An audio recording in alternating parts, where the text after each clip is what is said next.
అందరికీ నమస్కారం.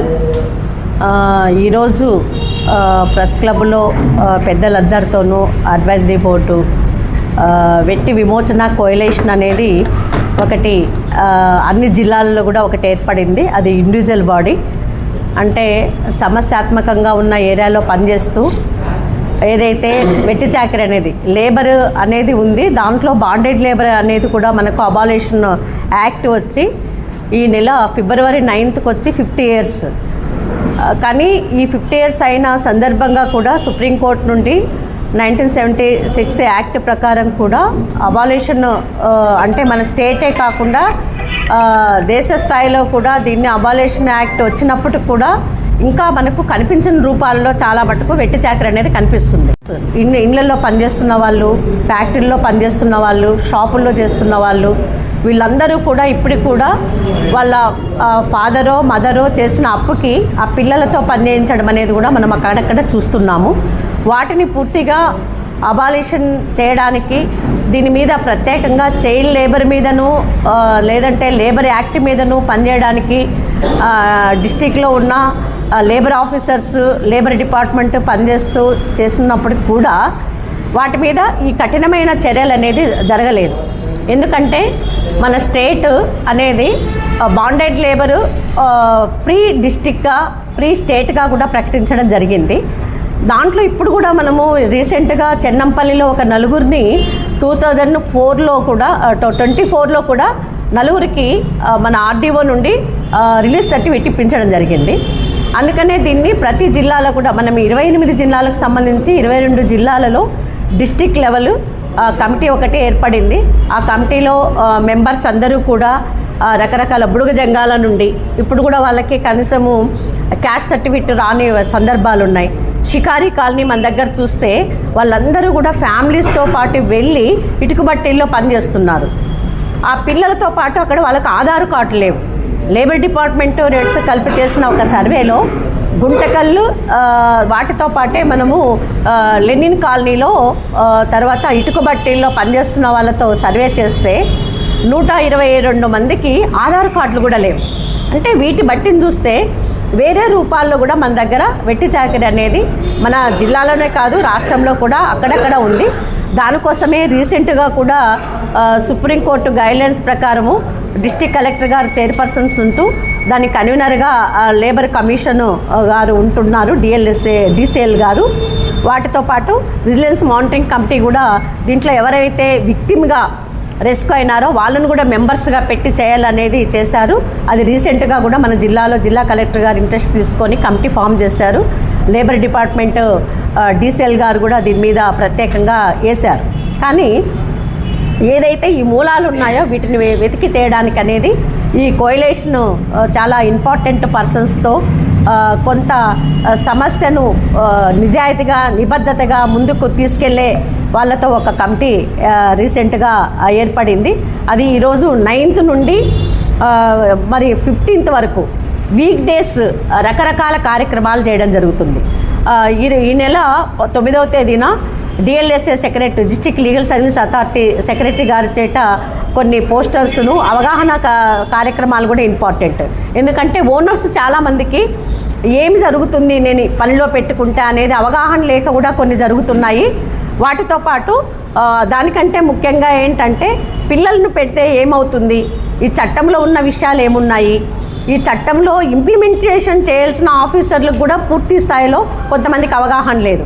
దీన్ని మొట్టమొదటిగా అవగాహన కల్పించే కార్యక్రమంగా పాంప్లెట్స్, దానికి సంబంధించిన పోస్టర్స్, తర్వాత కమిటీ మెంబర్స్ అందరూ కూడా ఇది ఒక బాధ్యతగా వాలంటరీగా బాధ్యత తీసుకొని మన జిల్లాలో దీన్ని పనిచేయడానికి పిల్లలు తర్వాత కుటుంబాలు రీసెంట్గా మనం చూస్తే కన్నా లాస్ట్ ఇయర్ ఒక 8 months కిందట ధర్మవరంలో తమిళనాడు నుండి ఒక కుటుంబం 3 సంవత్సరాలుగా ఒక పొలంలో ఆ లోపల ఒక 15 ఎకరాల తోటలో వాళ్ళని బందీలుగా పెట్టారు 2 డ్రెస్సులతో. వాళ్ళని తమిళనాడు నుండి మనకు కంప్లైంట్ వస్తే ఇమీడియట్లీ రిలీఫ్ సర్టిఫికేట్ ఇప్పించి ఆర్డీఓ గారి నుండి వాళ్ళని రిహాబిటేషన్ చేయడం కూడా జరిగింది. అంటే మనం చూసే కోణం నుండి అది కనిపిస్తుంది అనేది కొన్ని ఉదాహరణలు మన ముందు ఉన్నాయి. అదేవిధంగా చెన్నంపల్లిలో మనము కదిరి నుండి ఒక 50 కుటుంబాలను తీసుకొచ్చి రిహాబిటేషన్ చేస్తే రీబాండెడ్ అయిన సందర్భాలు కూడా మనకు కనిపించాయి. దాన్ని ఉద్దేశించే ఈ వీక్ డేస్ అవగాహన, ఎక్కడైనా అట్లాంటి కుటుంబాలు అట్లాంటి పిల్లలు ఉంటే రెస్క్యూ చేయడము, వాళ్ళకి రిహాబిటేషన్ చేయడం అనేది ముఖ్య కార్యక్రమంగా ఈ కమిటీ మన జిల్లా వెట్టి విమోచన కోయలేషన్ కమిటీ ఏమైతే ఏర్పడిందో దాని ప్రెస్ ముందు మీ అందరికీ కూడా మా కమిటీ తరఫున ఇది మీడియా కూడా కొంచెం పెద్ద ఎత్తున అవగాహన కార్యక్రమంలాగా తీసుకువెళ్ళాలనేది కూడా మేము విజ్ఞప్తి చేస్తున్నాం. అందరికీ శుభోదయం. ఇందాక కోయలేషన్ వెట్టి నిర్మూలన సంఘానికి సంబంధించినటువంటి భానుజ గారు చాలా తీవ్రంగా కృషి చేస్తున్నారు వెట్టి నిర్మూలన విషయంలో.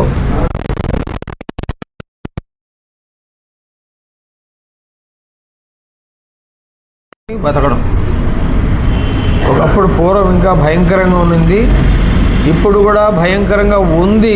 చాలామంది చెప్పేది అంటే అసలు వెట్టి ఎక్కడ ఉంది అని ప్రశ్నిస్తున్నారు కొంతమంది. నేను వాళ్ళకు ఒక సూటి ప్రశ్న ఏంటంటే, మీ కళ్ళను మీ మనస్సును మీరు ప్రత్యేకంగా దాని దృష్టి సారించి చూస్తే అన్నీ కనిపిస్తాయి.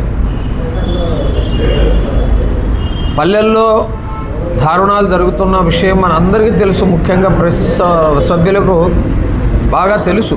మీరే ప్రెస్ను ద్వారా అన్ని రకాలు బయటికి తీసుకొస్తున్నారు సమస్యలు కొంతమంది.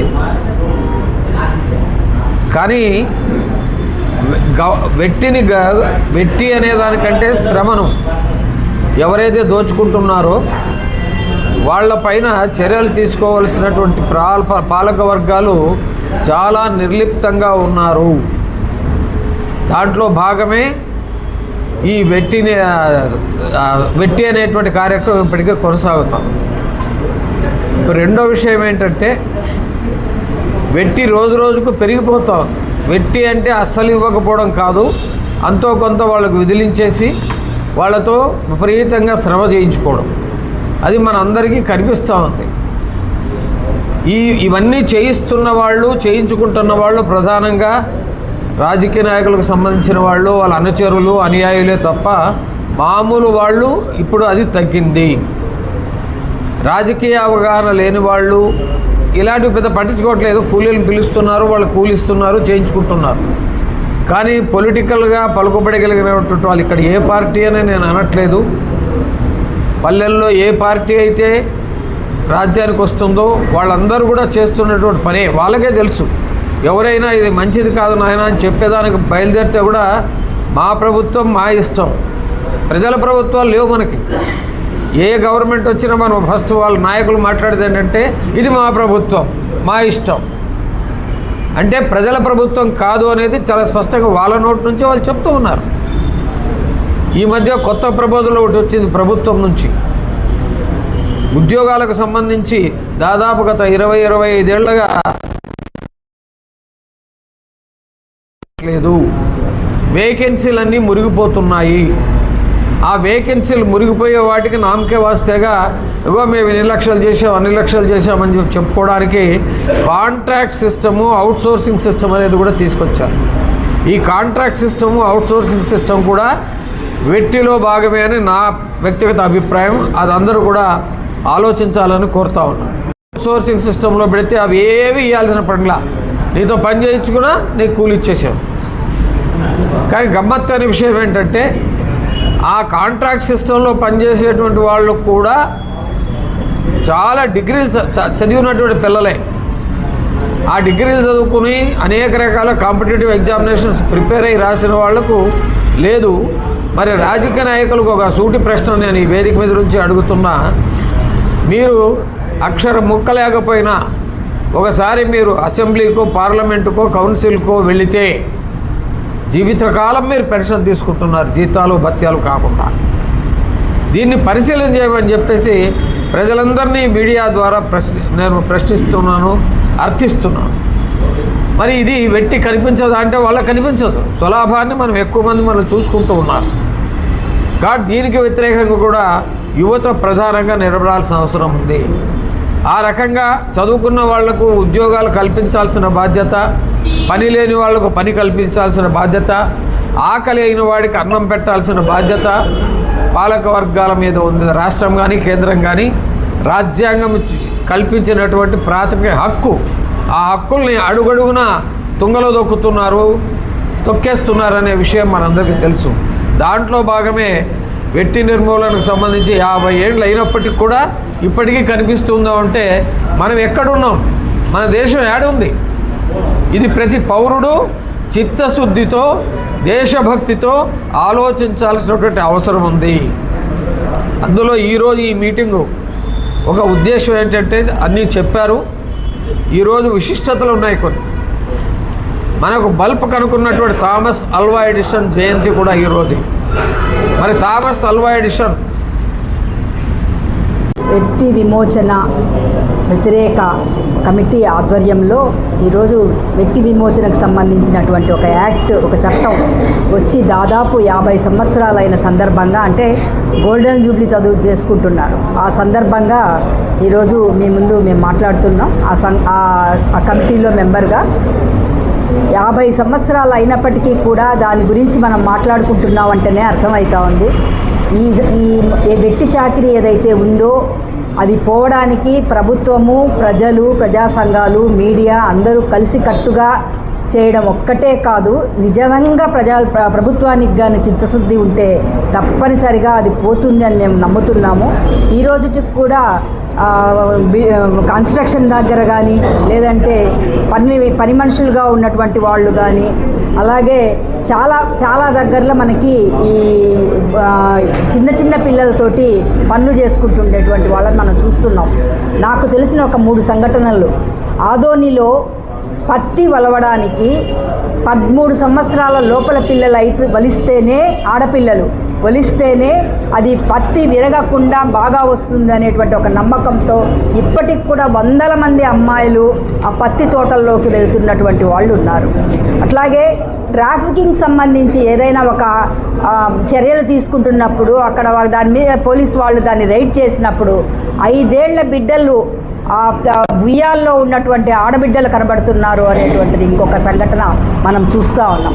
దాంతోపాటు ఈ IVF సెంటర్లు అనేటటువంటి దాని సందర్భంగా ఈ సరోగసి అనేటువంటి దాన్ని ఒక వ్యాపారం చేసుకున్నటువంటి సంస్థలు అమ్మతనాన్ని అమ్ముకుంటూ వెట్టి చేస్తున్నటువంటిది కూడా మనం ఈరోజు చూస్తూ ఉన్నాం. వీటితో పాటుగా ఈరోజు కార్పొరేట్ సంస్థలు కావచ్చు, వ్యాపార సంస్థలు కావచ్చు, అనేక ప్రైవేట్ సంస్థలు ఇస్తున్నటువంటి జీతం ఒకటి, రాయించుకుంటున్నటువంటి రికార్డ్స్ ఒకటి ఉన్నటువంటి పరిస్థితి కూడా గవర్నమెంట్కి కూడా తెలిసినటువంటి విషయం. ఎందుకంటే గవర్నమెంట్ కూడా అది చేస్తూ ఉంది. విద్యా వాలంటీర్ అని చెప్తారు. విద్యా వాలంటీర్కి వచ్చేటువంటి జీతం ఒకటి, కానీ అక్కడ రికార్డ్స్లో ఎంట్రీ ఒకటి ఉండేటువంటి పరిస్థితి. అంటే ఈ రకమైనవన్నీ కూడా వెట్టి చాకిరీకి సంబంధించినటువంటి దాంట్లోకే వస్తుంది. ఈ వెట్టి చాకిరీ పోవాలంటే ప్రభుత్వానికి నిజంగా చిత్తశుద్ధి ఉండాల్సినటువంటి అవసరం ఉంది. ఒక శాస్త్రీయమైన ఒక మంచి సమాజం కావాలనేటువంటి కోరుకునే మన లాంటి వాళ్ళందరం కూడా అందులో భాగం కావాలని చెప్పి నేను ఆశిస్తున్నాను. ఈ విషయాన్ని ప్రజలకు లేదంటే మీడియా ద్వారా ప్రత్యేకంగా మీడియా కూడా కలిస్తేనే ఈ ప్రత్యేకంగా దీని ప్రచారం ఎక్కువవుతుంది. అసలు వెట్టి చాకిరీకి వ్యతిరేకంగా ఇటువంటి శిక్షలు ఉంటాయి అనేటువంటి విషయం ఎవరికీ కూడా తెలియదు. అందుకనే పని మనుషులుగా దాదాపు 12 ఏళ్ల వాళ్ళని, 10 ఏళ్ల వయసులో ఉందని ఆడపిల్లల్ని, చదువుకునే పిల్లల్ని తీసుకొచ్చి పని మనుషులుగా చేర్చుకుంటున్నారు. ఎందుకంటే వాళ్ళకి అసలు తెలియదు చట్టం, వాళ్ళకి శిక్ష పడుతుంది అనేటువంటి విషయం తెలిస్తే ఎవరు పెట్టుకోరు. కాబట్టి ఈ రకమైనటువంటి ప్రచారం కావాలి అని చెప్పి మేము జనవిజ్ఞాన వేదికగా కోరుకుంటున్నాం. అట్లాగే భానుజ, ఇక్కడ ఉన్నటువంటి అధికారులందరూ కూడా కలిసి దాని మీద పనిచేయడానికి, ఆ పనిచేస్తున్నటువంటి భాగంలో మేము కూడా భాగస్వామ్యం అవుతామని చెప్పి తెలియజేసుకుంటున్నాం.